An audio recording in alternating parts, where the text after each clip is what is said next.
여러분께서는 지금 CBS 라디오 김현정의 뉴스쇼를 함께하고 계십니다. 한동안 잠잠했던 개물림 사고가 다시 잇따르고 있습니다.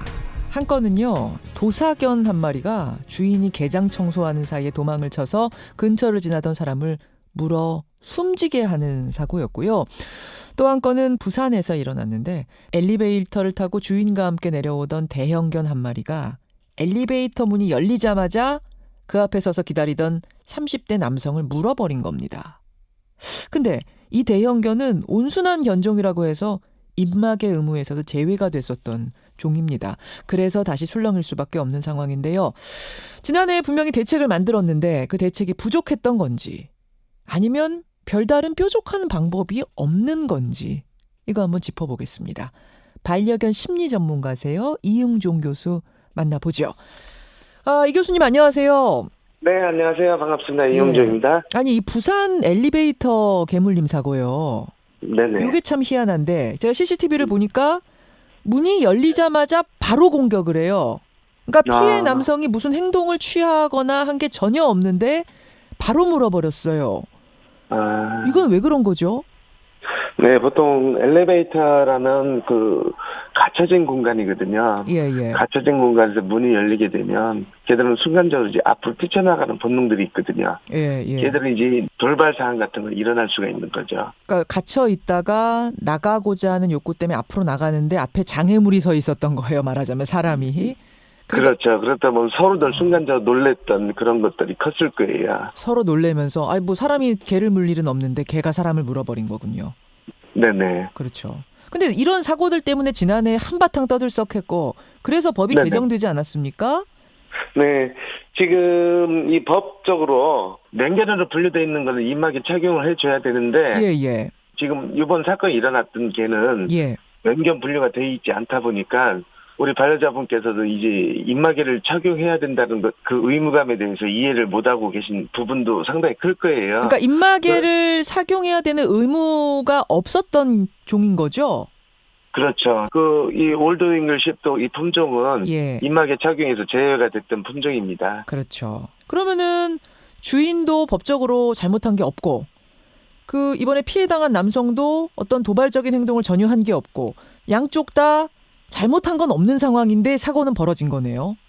보통 일반적으로 생각했을 때 우리에게는 안전해 괜찮을 거야라고 이 생각들을 많이들 하십니다. 근데 실질적으로 이제 반려견이라는 것은 언제든지 공격성이라든지 순간적으로 일어날 수 있는 돌발 상황이라는 것이 항시 있다고 또 생각을 해 주셔야 되거든요. 보통 개들은 자기 주인한테들은 굉장히 순한 모습들을 보일 수 있지만 반대로 이제 낯선 사람이 갑자기 보인다든지 어떤 형태로 다가온다든지 이랬을 때는 개들이 시각에서는 또 다른 행동을 할 수 있을 가능성이 굉장히 크거든요.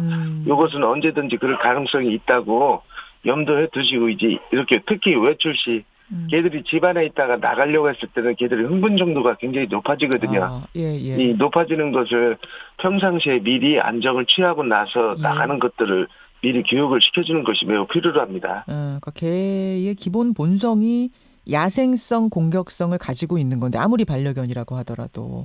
그렇죠. 우리 개는 평소에는 순한데 이것만 믿으시면 안 된다는 말씀이에요. 네, 그렇습니다. 언제든지 지금 일반적으로 이야기할 때 대형견에만 국한되어 있는데 특히 이제 소형견들도 이제 공격성이라든 짖음이나 이런 것들을 언제든지 갖고 있다고 보시면 되거든요. 그렇죠. 그래서 지난해에 이 논의가 있을 때 높이가 40cm 이상인 개는 무조건 다 입마개 씌우자라는 것까지 논의가 됐다가 5종으로 축소가 된 거였죠, 입마개가.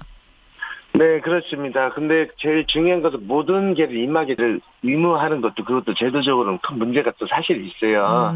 그렇지만 제일 중요한 건 서로들 같이 공존하는 사이에서 서로들 간에 이제 평상시에 우리 개들이 어떤 성향의 행동을 하고 있는지에 대한 것을 파악을 먼저 잘 해주는 것이 제일 중요하고요. 그렇죠. 우리 개의 예의절 교육들을 시켜주는 것이 가장 기본 원칙으로 해주셔야 되는 것이 바람직하다고 볼 수가 있습니다. 어떤 해법을 우리가 찾아야 되는가? 어떤 공존 해법을 찾긴 찾아야 돼요. 지금 반려견 인구가 여러분 1,000만 명이 넘어갑니다. 자, 그럼 제가 지금부터 좀 하나하나 궁금한 것들 질문을 드려볼게요. 우선 개개인이 할 수 있는 대처법.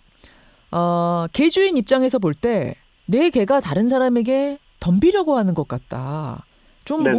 뭔가 평소와 다르다라고 하면은 외출했는데, 예, 그럼 어떻게 네네. 하는 게 올바른 대처법이에요?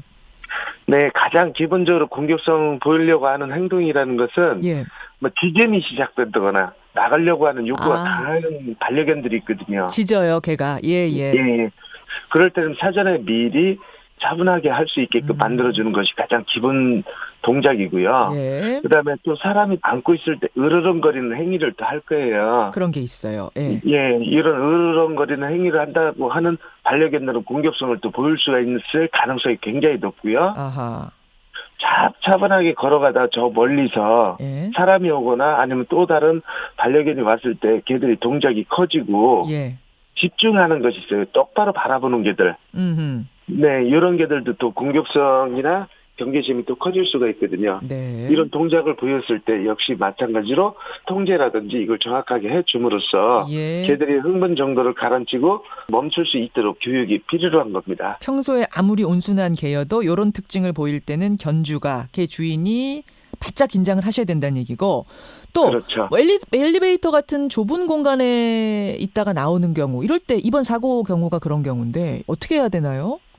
네, 그렇습니다. 보통 엘리베이터는 띵동 소리가 그렇죠. 나잖아요. 예, 문이 예. 열리고 닫힐 때. 예. 그럴 때 반드시 미리 순간에 엘리베이터가 열리는 순간 개들은 팍팍 뛰어나가려고 하는 습성들이 있거든요. 예. 이때 한 템포 놓쳐서 통제를 하고 난 다음에 나가게 되면 개들이 흥분되는 것을 차단시킬 수가 있습니다. 그 개 목줄을 단단히 잡고 있어야 되겠군요. 얘가 튀어나가지 않도록. 네네, 그렇습니다.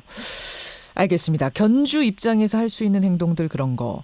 그러면 뭐 지나가다 이제 개를 마주쳤을 때 우리가 해야 될 패티켓들, 개가 나에게 달려들려고 한다, 뭔가 공격적인 행동을 보이는 것 같다라고 하면 어떻게 행동해야 되는지 요 대처법 한번 다시 알려주세요. 네, 기본적으로 눈 마주치는 것이 상당히 좋지 않은 방법이거든요. 일반적으로 이제 사람들이 잘못된 인식을 하는 것이 예. 걔가 으르렁거리거나 뭐하면 눈을 마주치고서 싸워라 이런 얘기를 많이들 하시거든요. 제압해라 눈빛으로. 네네. 걔들은 이제 공격성을 높여주는 결과랑 똑같아요. 그다음에 움직였을 때 저리가 하고 몸 동작이 커지면 걔의 시각에서 받아들이는 것은 예. 자기를 공격한다라는 것을 받아들이거든요. 그렇군요. 그래서 가만히 편안한 마음으로 그냥 지나치는 것이 좋고요. 예. 그다음에 보통 반려견을 데리고 계신 분이 리드줄 길이라는 것이 있거든요. 예. 있을 때 리드줄. 만약 예. 네네 길게 잡은 영역 안에 들어가게 되면 걔는 자그 영역 안 침범하는 거리가 되거든요. 걔들은 이제 거리라는 것을 인식을 해요. 그래서 예를 들어서 1m면 1m 거리 안에 들어오면 물게 돼 있고요. 그래서 저기 반려견을 데리고 오시는 분의 거리가 어느 정도 되는지에 대한 거를 반드시 기억을 하셔야 되고요. 예. 그 거리 안에 회피할 수 없다고 하면 가장자리나 가만히 서서 기다리는 것이 최선의 방책입니다. 리드줄, 여러분 목줄에다가 연결해서 길게 연결하고 다니는 그 줄의 지름, 거기까지가 네네. 개는 자신의 영역이라고 생각한다 이 말씀이신 거군요. 그렇죠. 제도적으로는 네네. 뭘 조금 더 보완해야 될까요? 네, 제일 먼저 해줘야 될 것이 동물 등록제가 우선적으로 가장 필요로 합니다. 예. 두 번째는 교육 프로그램 활성화이거든요. 예. 그래서 반려견과 함께 직접적으로 개를 컨트롤할 수 있는 능력들을 제대로 배우는 것이 가장 중요하거든요. 사람도 다 제각각이듯이 개도 동물도 성격이 다 제각각인데 그걸 획일적으로 제도적으로 100% 통제하는 방법이란 없을 거고 결국은 교육을 위해선 또 동물 등록제가 기본이 돼야 한다. 이런 말씀으로 네네. 들리네요.